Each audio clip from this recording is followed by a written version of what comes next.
18. Llevamos muy avanzados, vamos a la mitad. A la mitad tenemos un año estudiando la confesión y vamos a la mitad, así es de que esperemos en otro año terminar ya la confesión, pero son las enseñanzas, las doctrinas que la Escritura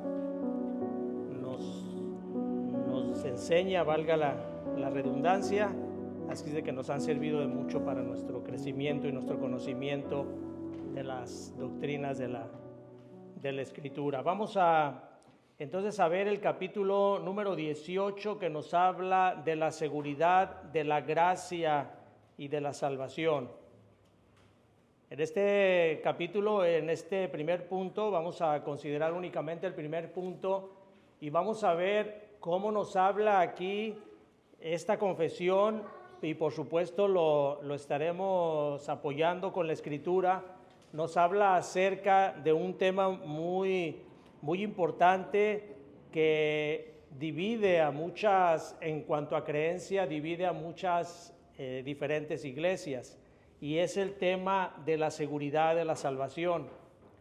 La Escritura nos habla de que nosotros, una vez que nosotros somos salvos para siempre. No nos habla de que la salvación se pierde.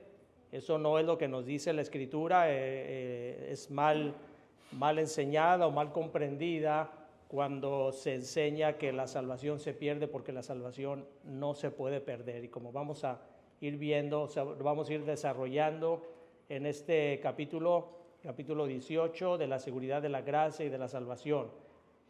Vamos a ver entonces, a leer el punto número 1 únicamente, y dice: aunque los creyentes que lo son por un tiempo y otras personas no regeneradas vanamente se engañen a sí mismos con esperanzas falsas y presunciones carnales de hallarse en el favor de Dios y en el estado de salvación, pero la esperanza de ellos perecerá. Sin embargo, los que creen verdaderamente en el Señor Jesús y le aman con sinceridad, esforzándose por andar con toda buena conciencia delante de Él, pueden en esta vida estar absolutamente seguros de hallarse en el estado de gracia y pueden regocijarse en la esperanza de la gloria de Dios, y tal esperanza nunca les avergonzará. Vamos a ver aquí entonces, hermanos, dos puntos que nos habla esta confesión, esta primera parte, este punto 1. Nos habla primeramente acerca de que hay creyentes falsos y de que hay, por supuesto, personas no regeneradas. Pero para nuestro estudio vamos a enfocarnos únicamente en que hay creyentes falsos y creyentes verdaderos dentro del cristianismo, dentro de las iglesias. Esto no es una novedad para nosotros. Nosotros ya sabemos que dentro de las iglesias, como dice la Escritura, hay trigo y hay cizaña. Hay personas que aparentemente han obtenido de la salvación, pero con el tiempo nos damos cuenta que estas personas realmente no eran salvas. Aunque nosotros no conocemos el corazón de las personas, por el propio testimonio, por la evidencia que dan, nosotros podemos entender que aquella persona no ha sido regenerada, no ha sido salva. Pero esto no quiere decir que la persona que no ha sido salva no lo puede ser ya.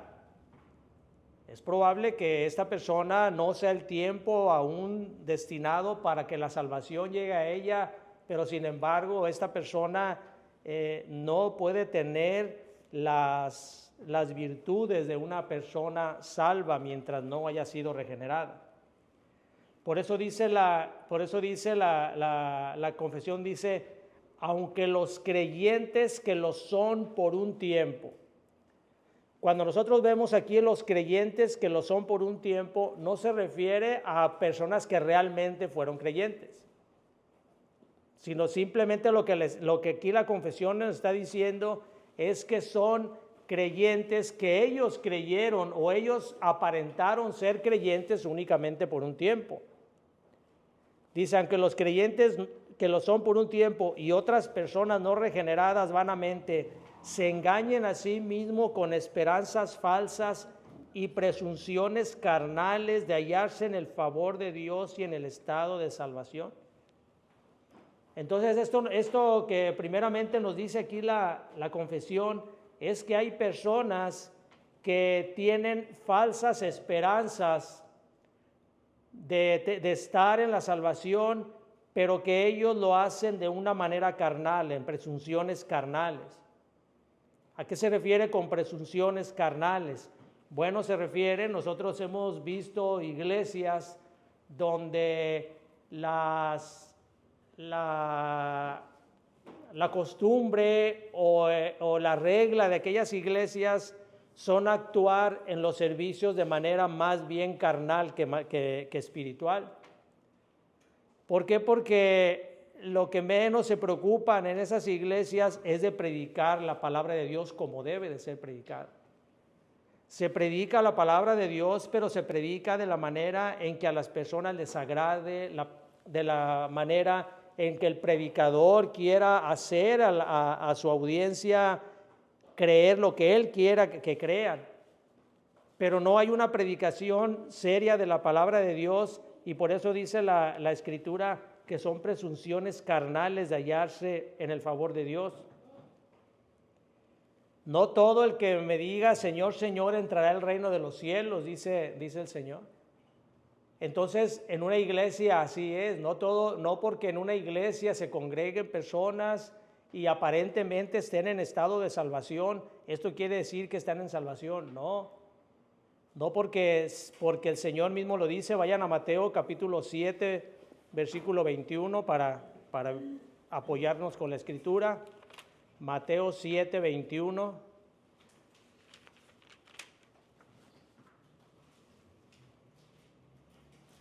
Mateo 7, 21 dice, no todo el que me dice Señor, Señor entrará en el reino de los cielos, sino el que hace la voluntad de mi Padre que está en los cielos. Muchos me dirán en aquel día, Señor, Señor, ¿no profetizamos en tu nombre y en tu nombre echamos fuera demonios y en tu nombre hicimos muchos milagros? Y entonces les declararé, nunca os conocí, apartados de mí, hacedores de maldad. ¿Cuántas veces nosotros vemos en las iglesias aquellos falsos profetas, aquellos falsos maestros que dicen expulsar demonios, que dicen sanar enfermos, que dicen profetizar sobre cosas de la iglesia? Y sin embargo el Señor dice, nunca os conocí, apartados de mí, hacedores de maldad. Así es de que no todo aquel que está en una iglesia, no todo aquel que hace una presunción de ser cristiano es realmente un cristiano. Vean ustedes y seguramente conocerán ustedes personas que aparentemente que tienen años en la iglesia, están en la palabra del Señor, pero sin embargo su actitud, el actuar de estas personas no va de acuerdo a lo que Dios demanda para que sea así. Así que no todo el que me diga Señor, Señor entrará en el reino de los cielos. Es una advertencia del Señor acerca de todos aquellos que hacen presunciones falsas de su cristianismo. Dice Jeremías 17:9, dice, engañoso es el corazón más que todas las cosas y perverso. Jeremías 17:9. Porque únicamente hay personas que están siendo engañadas ellas mismas, se engañan ellas mismas creyendo que están en la salvación, y hay otras que están siendo engañadas, haciéndoles creer que están en la salvación. Pero es el Espíritu Santo el que en un momento hace que aquella persona, si es un creyente que realmente ha buscado, el Señor lo está llamando, y el creyente realmente está en una iglesia por una convicción de que ahí está la verdadera palabra del Señor, pero que no es así, el Espíritu Santo lo va a llamar, el Espíritu Santo lo va a traer hacia los pies de nuestro Señor Jesucristo, para que entonces realmente sea convertido, realmente nazca de nuevo. Sin embargo, estas personas no son así. Nosotros podemos encontrar en Lucas capítulo 18 el caso de dos personas que están los dos en el templo. Vamos a poner los dos en la iglesia. Uno de ellos es salvo a pesar de la apariencia, el otro no es así. Lucas capítulo 18, versículo 10. Lucas 18, 10 dice: dos hombres subieron al templo a orar. Uno era fariseo y el otro publicano.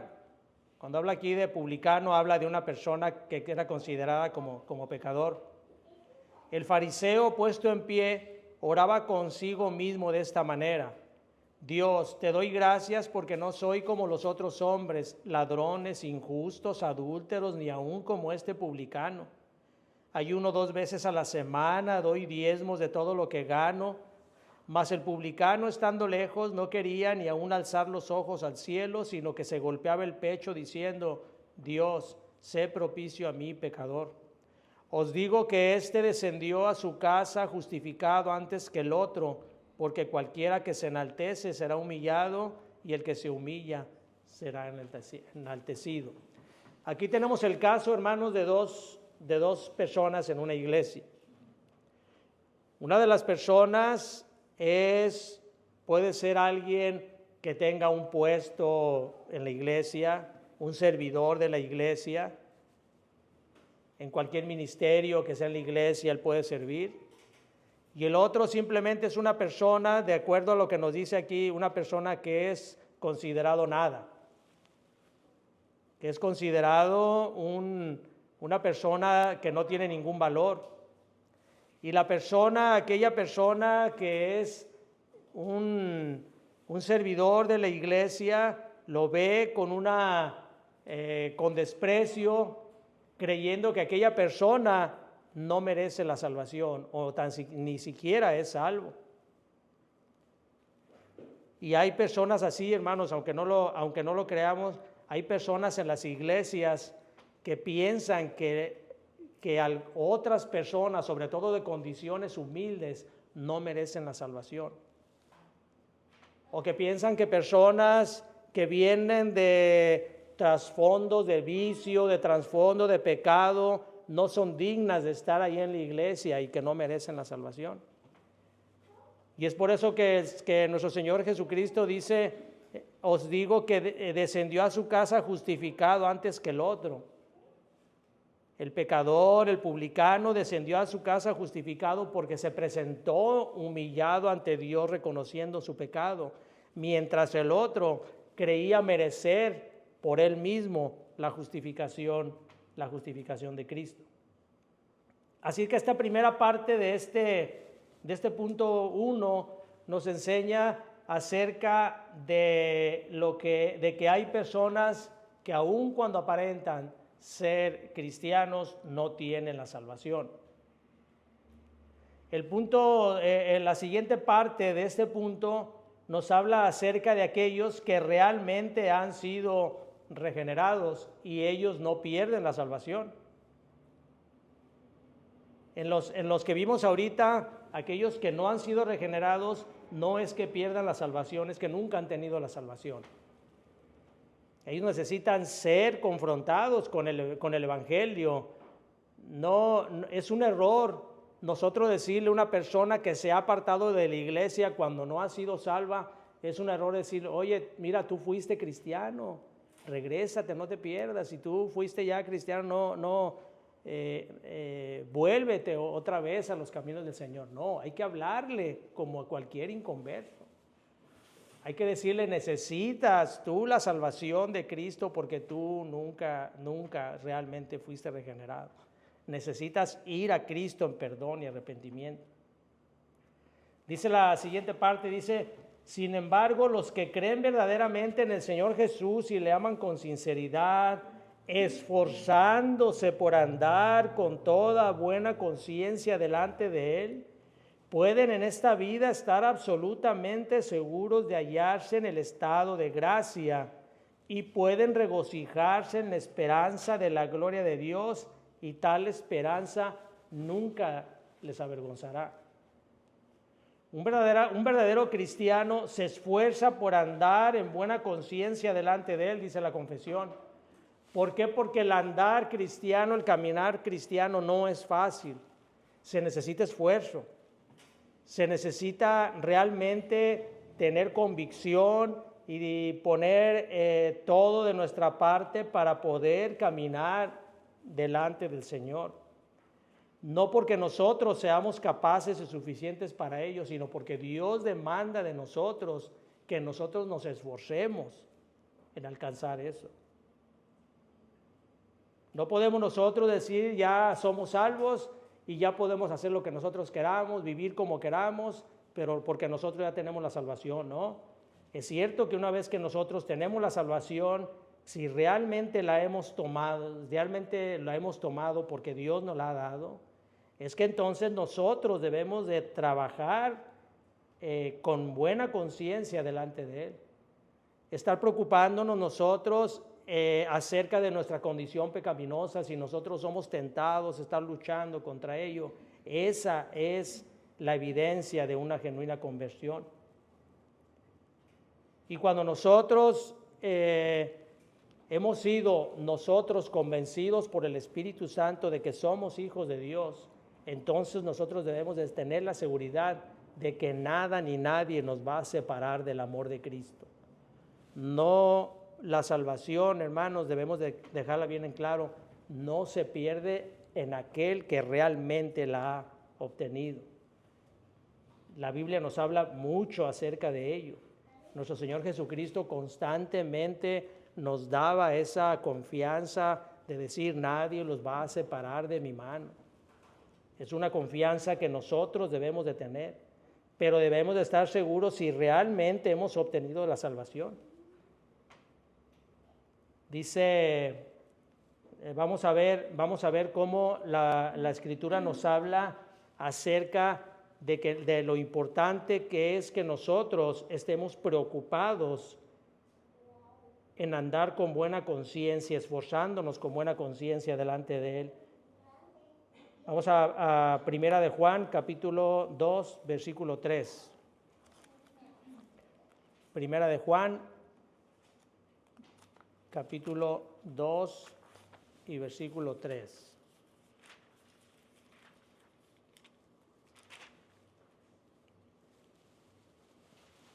Dice, y en esto sabemos que nosotros le conocemos si guardamos sus mandamientos.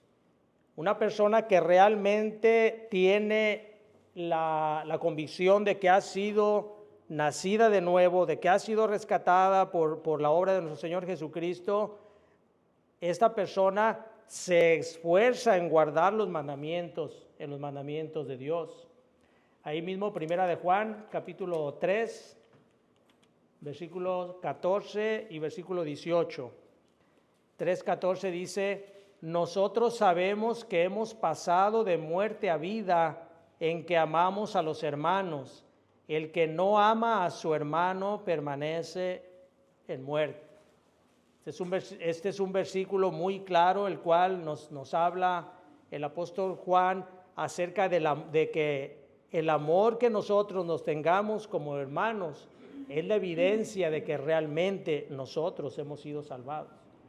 No se puede decir que una persona es cristiana cuando está en constante problema, en constante conflicto con los hermanos. Debe de haber un amor, como dice aquí, en esto es en lo que nosotros sabemos que hemos pasado de muerte a vida. Cuando nosotros amamos realmente a nuestros hermanos, sin ningún interés, con una plena conciencia de amor, realmente demostrar que somos hijos de nuestro Padre que está en los cielos. Dice el versículo 19, y el versículo 24, el 19 dice, y en esto conocemos que somos de la verdad y aseguraremos nuestros corazones delante de Él. Versículo 24, y el que guarda sus mandamientos permanece en Dios y Dios en él, y en esto sabemos que Él permanece en nosotros por el Espíritu que nos ha dado. El Espíritu Santo es aquel que nos trae a nosotros la convicción de si realmente nosotros hemos sido transformados en nuevas criaturas.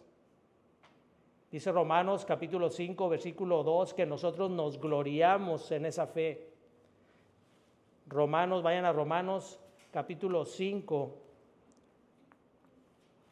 Romanos capítulo 5.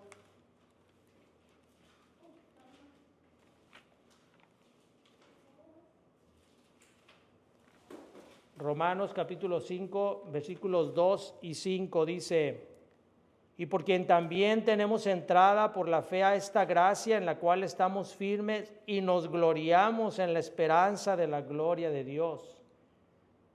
Es como dice la confesión, dice, y pueden regocijarse, dice, pueden estar seguros de hallarse en el estado de gracia y pueden regocijarse en la esperanza de la gloria de Dios, y tal esperanza nunca les avergonzará.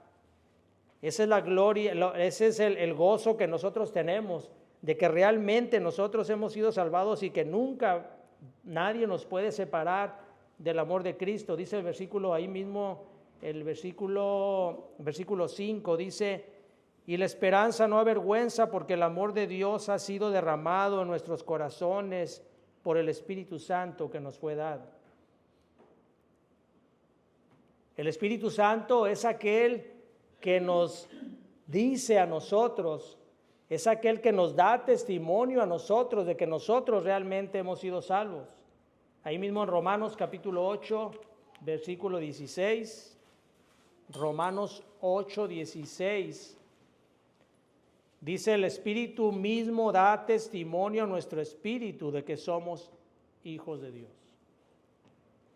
Hermanos, si nosotros dudamos de nuestra salvación, si nosotros caminamos de una manera en que no es agrado del Señor y nosotros no hacemos caso a todo lo que el Espíritu Santo nos está redarguyendo, nos está instruyendo, debemos de tener mucho cuidado y pensar si realmente hemos recibido la salvación.